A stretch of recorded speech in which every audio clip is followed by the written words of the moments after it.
Ella Wen is Sonoma County's second Youth Poet Laureate. She's 16 and a sophomore at Maria Carrillo High School in Santa Rosa.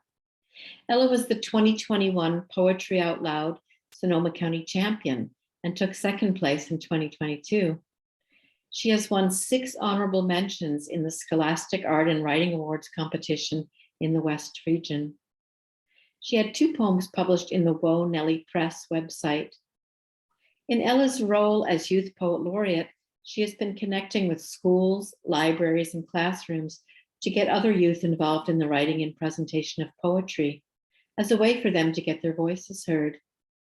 Ella's writing was strongly influenced by time spent with her grandfather when she was very young. For her, poetry is a tool for confronting racism, sexism, ageism, and the misunderstandings that arise between generations.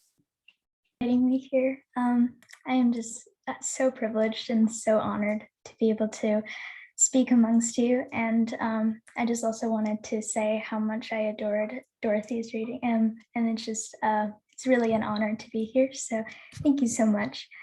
I just wanted to maybe open up tonight with a few just really random nature poems that I wrote during some of my trips. These are sort of the lighter, heartfelt poems that I wrote. And the first one is just one I wrote when at my visit at the Monterey Bay Aquarium. How I long to merge with you, echoes of vibrant lapis blue, low murmurings of darkened, amplified waves. You are home, a warm embrace. I have plunged into a different otherworldly cosmos, explosions of wonder keeping me ever so close. Psychedelic beings began to ripple into view, radiating creatures, my forgotten deja vu. Marmalade-colored jellyfish float around aimlessly, unexpectedly blooming right here in front of me.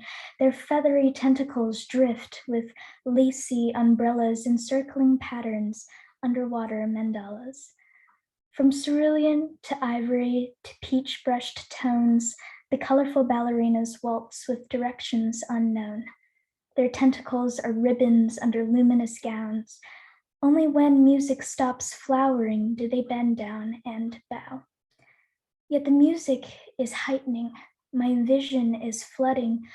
Aquarium, you, I think I've fallen for you. And that's just a short ode to aquariums. So, you know, I a lot of times when I write poetry, it's a way to just escape from reality. So I kind of create realities that I love. And I really love diving into just playing around with adjectives and wordplay. So these are just kind of an example of that. As mentioned in my bio, I spent a lot of time with my grandfather. And back in Minnesota, we used to play in the leaves all the time in autumn. So this is called Memories Cloaked in Autumn, and it's also a nature poem. A lone leaf, vibrantly painted scarlet red, drifts from the gaping canopy above where trees are splattered with liquid sunlight, pinpoints of light shining through maple leaves, a highlight of caramel hue. It was as if an artist took his paintbrush, dipped it in his palette of red, brown, and yellow, and splashed it upon the woods with abandon. Smelling of sweet hickory acorns and nostalgia, the air settles gently around us and all seems serenely still. The world as I know it, my life, my mind, my universe, becomes enveloped in such peace that every worry dissipates into mere memory. Now I see everything. So transitioning to some of my other poetry, like myself, my poetry has many different mood swings. So sometimes I write a lot of things about nature, and other times I write about my own inner turmoil. So this is called 16 Going On, and it sort of is meant to envelope the feeling that I feel like a lot of adolescents conquer and combat when they realize that their identities sort of on this border of unknown. And it's a time where basically they feel that no one really understands them, or they don't know what to go on from here. So it's called 16 Going On. You are 16 going on 17. It's strange to think that I'm actually here, that I've actually made it to the lyrical verse that has rippled itself into my childhood. Lacy dresses, powdered cheeks, rosy lips, ribbons longer than thought, hair curls lighter than whispers, waltzing in gazebos under the comforting gaze of the moon. I'm 16 now, going on 17, but on where I am going, I have no clue.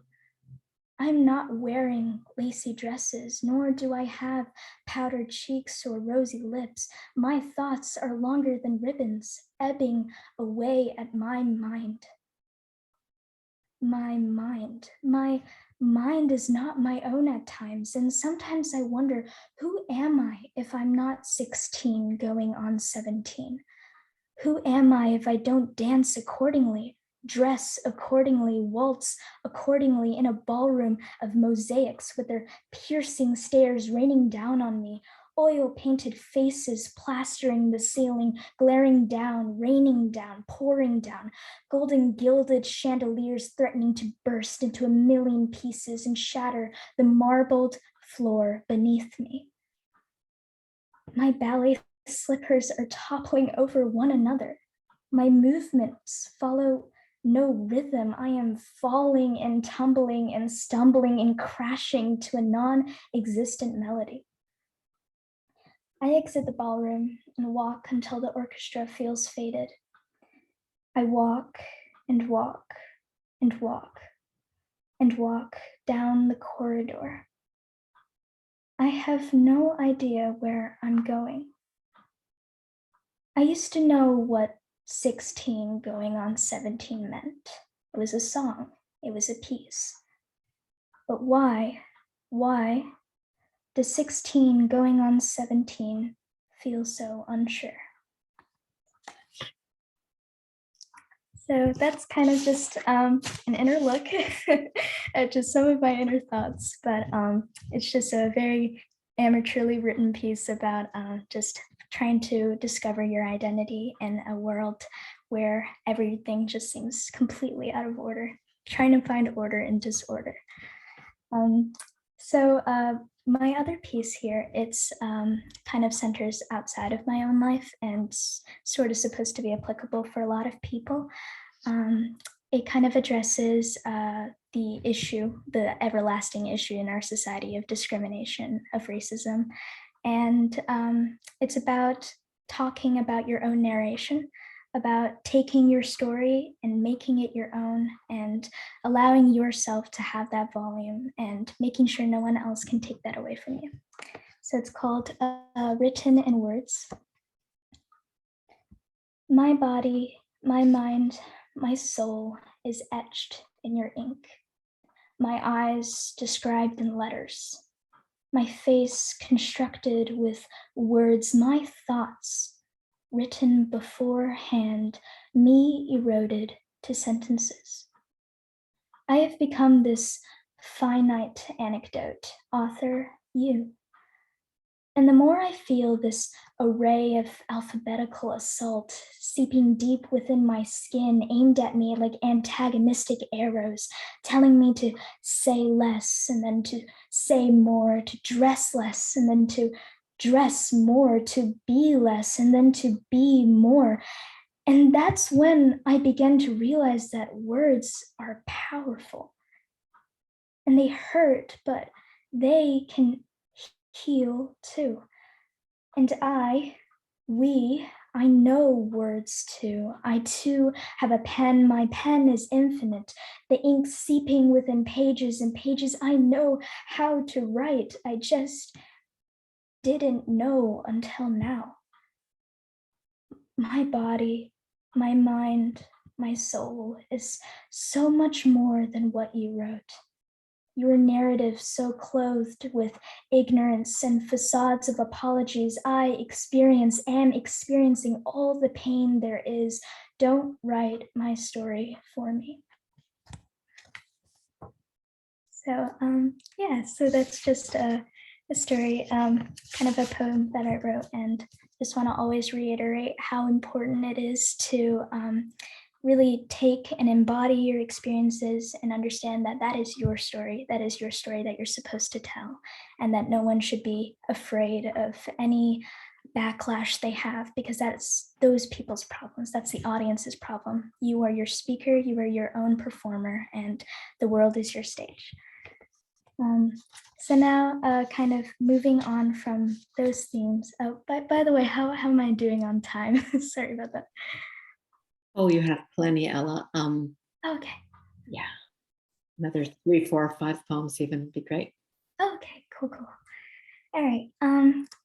Well, I'll take kind of a moment to kind of describe my third era of poetry. So a lot of times I transition from just writing freeform to writing kind of inspirational pieces and pieces that touch on social issues. So these are sort of more supposed to be more inspirational towards the audience, I would say. A lot of poems, I try to write them as like a sense of therapy for myself.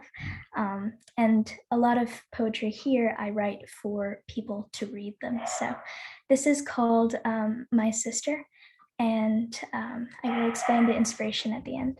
Sorry if my dog's barking in the background. He's a little crazy. So it's called My Sister. Maybe I stare too much, but I like rediscovering how beautiful she is. There's something about the way she carries herself. Her walk is more than a walk, it's a waltz. Her words are more than words, they're music. She is more than just she, she's her. Her aura, her energy, her presence. She is the world, the sky, the universe encompassed into one. Her hair, too wild, too tangled to be combed. Her eyes, too bright, too radiant to be countered by the stars. Her heart, too bountiful, too immeasurable for its skeletal aviary. She is too much to be contained in poetry. She is poetry.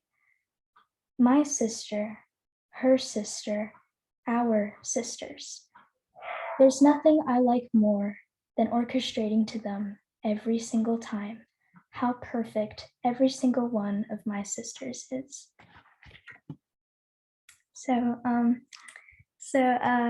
the metaphor here, I do have a younger sister, but the term sister is supposed to kind of spread to basically all women around the world. And when I think of women empowerment, I'm only a 16-year-old, but when I talk to my friends about what being a woman means, and especially during this time, I think when in high school, we're just kind of discovering who we're even supposed to be. And none of us know anything, but we know that being a woman is difficult. That's what we know, and that's what we can sort of base our ideas off of. So what I found, just based on my experiences, is that women empowerment has so much to do with community, has so much to do with communication and talking to each other. It's not just empowering one person, and it's empowering everyone together as one person. So just through this poem, I kind of wanted to just emphasize that empowerment comes through family, and family is not just blood related. It's it encompasses the whole world. So I actually only have one last poem left. I only printed out a few, but this is sort of a poem that I spent quite a lot of time on. It's quite personal, I would say, but I feel like it sort of takes everything that I'm saying into one big mess, but it's poetic, so we'll read it. It's called I Say Something Along the Lines of Stay, and again, I'll explain it at the end. Grabbing your wrist feels like I'm holding on to the edge of the last page of the universe. And beneath me, you are swaying, so elegantly ready to fall. I know the world you come from is unkind, soulless, evil. It suffocates dreams, it brews hatred, and it is the embodiment of pain. I know that it is full of little paper girls made of snippets from prized salon magazines, glued, stamped, pressed together. I know there are creatures lurking there that steal and take and touch and salivate over what is not theirs. I know that your people have the same flowers blooming inside of them, and yet fight and favor only certain hues of certain petals. I see your world's darkness under your eyes, and I hear your world's anguish in your words. But how? How can you throw away yourself into a cosmos of unknown simply because you despise the known? How do you know that this world, this hellhole, is all there is? Because even when we are all seemingly slamming our own caskets shut, how do you know you're done? You don't. You don't. You're here, you're alive, you're living, you're breathing, you are existing and experiencing, absorbing every amount of stardust there is, and you have so much more to do. And before you argue, your world is still beautiful. It has sticky crayons, scarlet quilts, steaming chamomile tea, cream-colored bicycles, foggy windowed trains, faded cinema tickets, mini cacti, inky doodles, pancakes, little humans falling in love by the beachside, toes digging into the quartz granules, holding hands, holding each other, all under the universe that is you. You are more than a shell of a body. You are magic. A painting, a gallery, a mosaic masterpiece. You are not shattered. You are a constellation of diamonds. You are a macrame of star work. Lift yourself to believe in the warm promise of tomorrow. Stitch up your body in brokenness with blue, watery threads to smile just one more day, because there's something in you and in this world that I see, and I promise you, I still see it. All I want now is for you to see it too. And that's I Say Something Along the Lines of Stay. So if I have a bit of time, I'm just gonna kind of backtrack. So this poem is just filled with a lot of metaphors. So kind of from the beginning, just the message overall, I think it's sort of combating the horrific, I would almost consider it as a pandemic, but the issue of suicide and the issue of mental health plaguing young teens and adults in any shape, way, or form. And it is a very serious topic that is not, I feel like it's not addressed enough, and it will never be addressed enough, but it's so important to shine light on it. And this poem is sort of just to acknowledge that there is a lot of darkness, but that shouldn't be the reason to give up on everything. So just from the beginning, for kind of when I'm saying you, I'm sort of addressing the people who hopefully just understand that the world is not just that darkness. There's so much light with darkness. So the metaphor of little paper girls is supposed to talk about kind of the sexism in our world, how women are supposed to be expected to be a certain way. That's why I called it paper girls, because you cut them in certain ways. When I talk about creatures lurking there that steal and take and touch and salivate over what is not theirs, I talk about any sort of perpetrator in our world. that is sort of up to everyone else's interpretation. And then the metaphor of flowers blooming inside of people, how they fight in favor over certain hues of certain petals. It's just to acknowledge that we all have red blood within us. We are all human, and yet there is so much violence and conflict over simple melanin, and it's really crazy to think about it in such a minuscule way. And then I sort of just transitioned from the poem to talk about the really beautiful things, because amidst all this, there's so much more that we can be appreciative of.